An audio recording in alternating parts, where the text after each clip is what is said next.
আসসালামু আলাইকুম ওয়া রাহমাতুল্লাহি ওয়া বারাকাতুহু।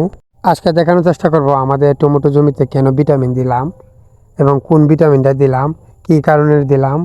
আজকে আপনাকে দেখানোর চেষ্টা করব, আপনারা সম্পূর্ণ ভিডিওটি না টেনে দেখতে থাকেন। আসলে আমি আমাদের টমেটো খেতে কোনো সময়ই ভিটামিন ব্যবহার করি না, করছি শেষ দিকে, একদম শেষের দিকে যখন গাছের বয়স বেশি হয়, যখন আমরা টমেটো কয়েক তোলা দিই তখন এক দুইটা ভিটামিন দিলে দেওয়ার চেষ্টা করি। কিন্তু এই সময়ে আইসা আমরা আমাদের টমেটো জমিতে কোনো সময় ভিটামিন দেই নাই।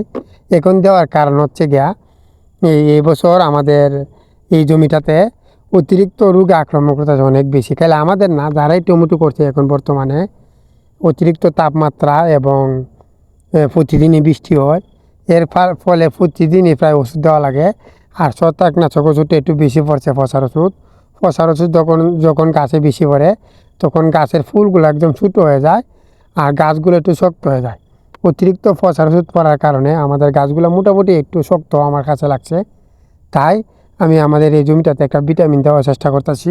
এখন যেমন যে ভিটামিন আমি দিতেছি, আসলে এই ভিটামিনটা কোনো ধরনের কোনো সমস্যা হবে না। আসলে ভিটামিন না দেওয়ার কারণ হচ্ছে, উপরে যখন ভিটামিন আপনি দেবেন টমেটো জমিতে বলেন যে কোনো জমিতে, আর টমেটো জমিতে যখন ভিটামিন ব্যবহার করবেন তখন আরও বেশি রোগ আক্রমণ করবে, আরও বেশি রোগে ছত্রাকে আক্রমণ করবে বেশি।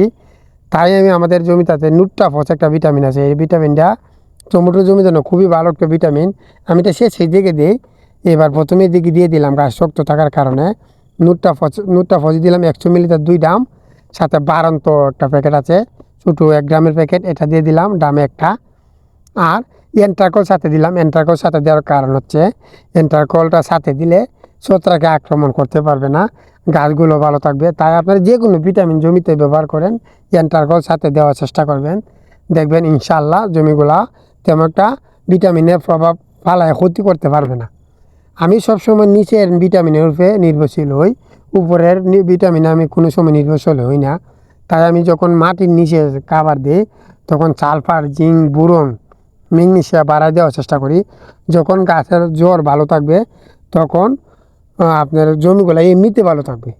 নিচে যখন খাদ্য থাকবে, গাছের জ্বর ভালো থাকবে, তখন গাছগুলো এমনিতেই ভালো থাকবে। আমি ইদানিং একটা খাদ্য জমিতে দিতে চাচ্ছিলাম, কিন্তু আমার অনেক অসুস্থতা দেখেন ইদানিং ভিডিও দিই নাই অসুস্থতার কারণে, তাই নিচের খাদ্যটাও দিতে পারি নাই।